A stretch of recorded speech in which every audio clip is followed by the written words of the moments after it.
Welcome, dear viewers, to this insightful journey where we explore the stories behind infectious diseases that have shaped our history. Today, we delve into the realms of leprosy, polio, Ebola, smallpox, and more. Join us as we uncover the origins, impact, and ongoing efforts to combat these diseases. If you haven't already, don't forget to hit the like button, subscribe for more engaging content, and let's get started. Deadly diseases like the plague, smallpox, SARS, leprosy, and polio might seem like they're gone, but don't be too sure. Some of them might still be around, even in your neighborhood. 1. The Black Demise, bubonic plague. It hit Europe and the Mediterranean from 1346 to 1353, causing over 50 million deaths, which was more than 60% of Europe's population back then. Experts believe it started in Central Asia, where there's still a big area with lots of rodents, also known as a plague reservoir. The plague mainly spreads through flea bites carrying the Yersinia pestis bacterium. These fleas usually live on small animals like rats and squirrels. When those animals get infected, there can be outbreaks of the plague. If a flea bites a person, they can get sick within a few days with symptoms like fever, headache, and weakness. Without quick treatment, 30% to 100% of infected people can die. Now, you might be wondering if the plague is still around. Well, it hasn't been completely wiped out, but thanks to vaccines and antibiotics, not many people die from it anymore. Plague is found on almost every continent, except Oceania and Antarctica. It still circulates among animals like prairie dogs, coyotes, and even some pets. Between 2010 and 2015, there were over 3,000 cases of the plague reported worldwide, with more than 500 deaths. Most of these cases happened in places like Madagascar, the Democratic Republic of Congo, and Peru, where the plague is common. In 2018, Madagascar had a big outbreak with over 2,600 confirmed or suspected cases, including 239 deaths. In the US, there were 1,040 confirmed or probable cases between 1900 and 2016, mostly in the rural West. From 2016 to 2019, there were only 11 cases reported. In 2020, there were 9 cases, and in 2021, a chipmunk and a person in the US tested positive for the plague. So, these diseases may not be in the headlines every day, but some of them are still around, and it's important to stay informed and take necessary precautions. 2. The Speckled Monster, smallpox. The story of smallpox goes way back, even before recorded history, around 10,000 BC. We can see signs of it in mummies, like the ones of the Egyptian pharaoh Ramses V, who lived around 1156 BC. The disease is also mentioned in ancient Sanskrit texts. Smallpox is caused by a virus called variola. People are the main carriers, and the virus spreads through direct contact, infected fluids, or contaminated objects. While airborne transmission is rare, it can happen in closed spaces like buildings, buses, or trains. After being exposed to the virus, there's an incubation period of up to 17 days, but people are not contagious during this time. The initial symptoms are flu-like, followed by small spots in the mouth and on the tongue. Within 24 hours, a rash starts on the face and spreads, turning into raised pustules filled with fluid. These pustules can take up to 2 weeks to scab over, leaving scars. In the 1800s, smallpox was a significant threat, causing over 400,000 deaths annually in Europe. The overall fatality rate was about 30%, but it was much higher in children, 80 to 98%, and a third of survivors went blind. People noticed that those who survived smallpox never got it again. This led to the fight against smallpox. Variolation involved deliberately infecting people by blowing dried smallpox scabs up their nose. Inoculation, a bit risky, transferred the contents of a smallpox pustule under the skin, with lower fatality rates than naturally occurring smallpox.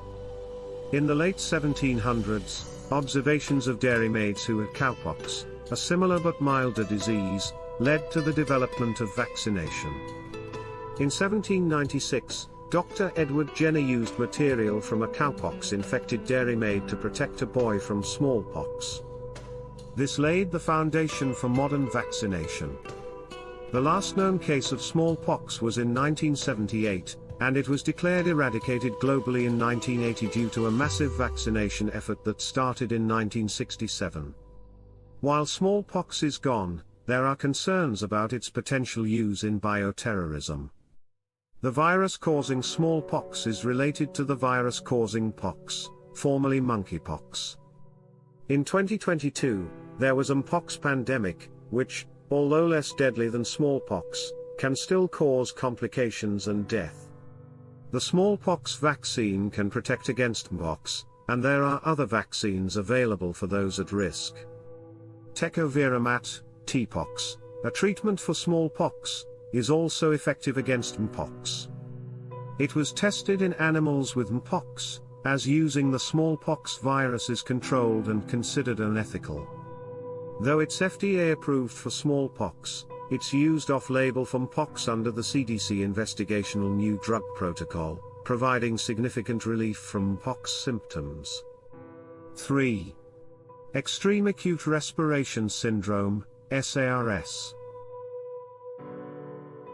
SARS, a virus that caused widespread panic in 2003, was caused by a previously unknown coronavirus, SARS-CoV-1, which is in the same family as the virus that causes COVID-19.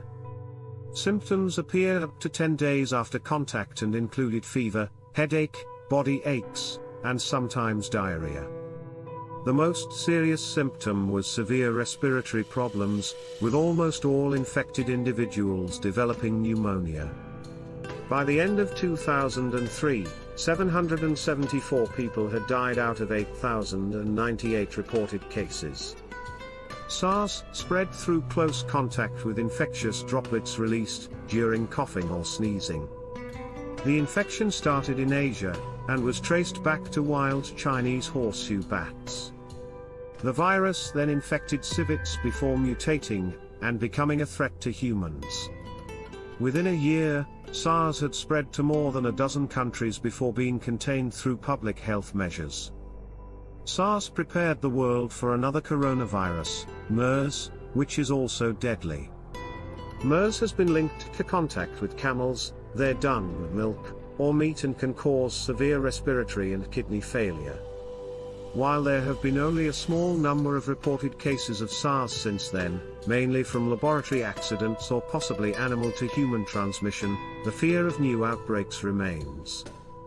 In late 2019 and early 2020, the world faced another challenge with the emergence of SARS-CoV-2, causing COVID-19. Initially mistaken for a regular flu virus, the speed and ease of its spread, coupled with high fatality rates, proved the experts wrong. The impact of COVID-19 led to unprecedented global lockdowns, with social and economic effects expected to last for years. The experience with SARS and MERS may have given a false sense of security regarding new viruses, and the hope is that lessons learned from COVID-19 will lead to faster and more effective responses to future animal-transmitted viruses. Avian influenza, also known as bird flu, is another concern. It has been recorded since 1878, and can cause significant outbreaks among birds. The virus can spread from wild aquatic birds to farmed poultry, leading to the destruction of millions of chickens, ducks, and turkeys in efforts to prevent further spread. Human cases of H5N1 have been reported sporadically, with 2 deaths reported between January 2022 and March 15, 2023. The H7N9 and H5N1 strains of avian influenza are considered the most likely to infect humans, with H7N9 having the greatest potential public health impact. 5. Ebola, on the radar once more. Ebola is a severe and often deadly disease caused by the Ebola filovirus. There are 5 types of Ebola virus, with 4 known to cause illness in humans. Discovered in 1976, bats are believed to be the natural hosts of the virus.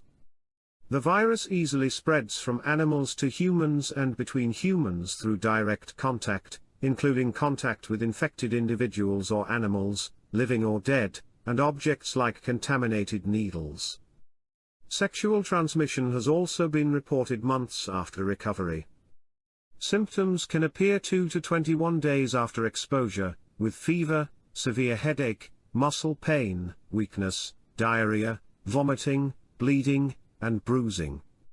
Survivors develop antibodies that protect them for at least 10 years.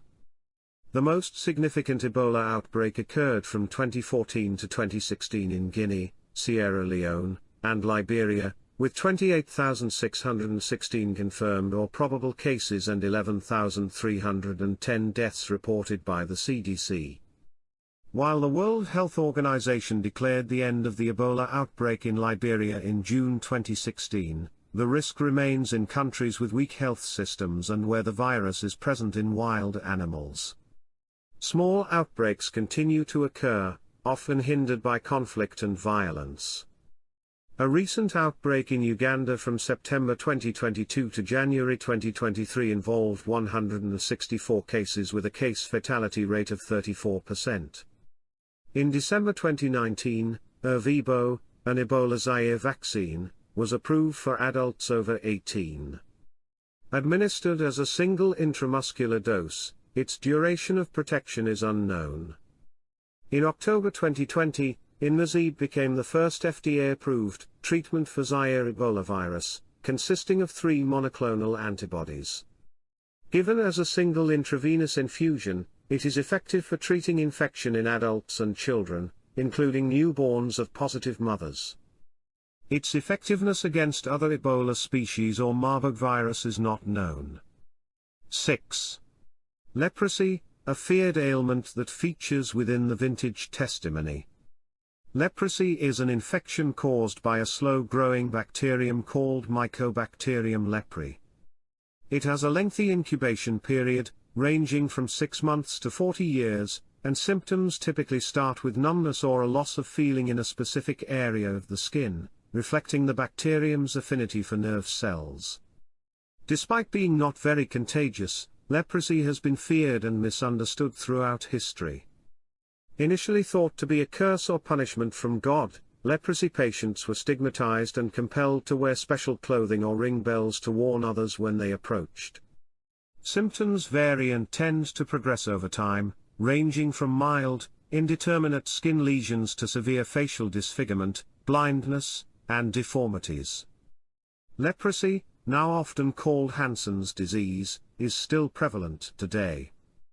Globally, nearly 200,000 cases are reported to the World Health Organization, WHO, each year, mainly affecting people in low-lying, humid, tropical, and subtropical regions near the equator, such as India. About 100 new cases annually occur in the US, mostly involving immigrants from developing countries. However, in 2015, people contracted leprosy after contact with a 9-banded armadillo.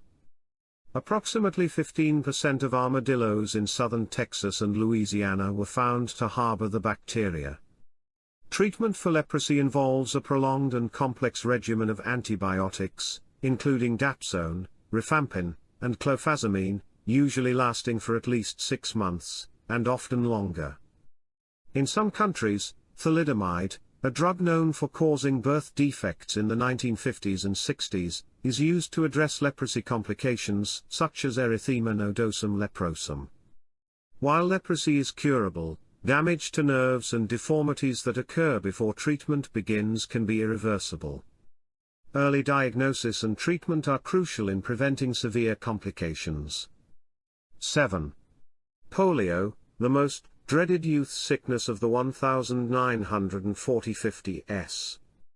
Polio is a debilitating infectious disease, often fatal, especially for children under 5 years old. While periodic epidemics occurred in the late 19th century, it was the surge in cases during the 1940s and early 1950s that prompted the global polio vaccination campaign. The highly contagious polio virus spreads from person to person, primarily through contact with infected feces. Feces can remain infectious for weeks, as can contaminated food, water, or objects. Approximately 72% of those infected show no symptoms, while 25% experience flu-like symptoms such as sore throat, fever, fatigue, headache, nausea, and stomach pain. A small percentage may develop more severe symptoms, including burning or prickling limb pain, meningitis, limb weakness, and paralysis, which can lead to permanent disability or death if respiratory muscles are affected. Vaccination is crucial for preventing polio, and since the launch of the global polio eradication initiative in 1988, the annual number of wild poliovirus cases has decreased by over 99.9% worldwide. Wild poliovirus types 2 and 3 were declared eradicated in 2015 and 2018, respectively. Currently, Afghanistan and Pakistan remain the only polio-endemic countries. However, in recent years, there has been a rise in polio cases, with over 200 cases reported in 2020, mainly in Afghanistan and Pakistan. The resurgence is attributed to factors such as rogue viruses, lockdowns, and the influence of the Taliban. Concerningly, cases of polio have re-emerged in the United States and the United Kingdom. In July 2022, the first case of polio in the U.S. since 2013 was reported in an adult in Rockland County. The county has a low polio vaccination rate. Subsequently, on August 4, 2022, researchers found wastewater samples positive for the poliovirus genetically linked to the Rockland County case, indicating community spread. The U.S. has not reported a case of naturally occurring paralytic polio, wild poliovirus, since 1979. Most previously reported cases were vaccine-related, often due to contact with feces contaminated with the live oral poliovirus vaccine. Thank you for joining us on this exploration of infectious diseases. We hope you found the information enlightening. If you enjoyed this content, make sure to like the video, subscribe to our channel, and hit the notification bell to stay updated on our latest releases. Your support fuels our journey to bring you more fascinating insights. Until next time, stay curious, stay informed, and take care.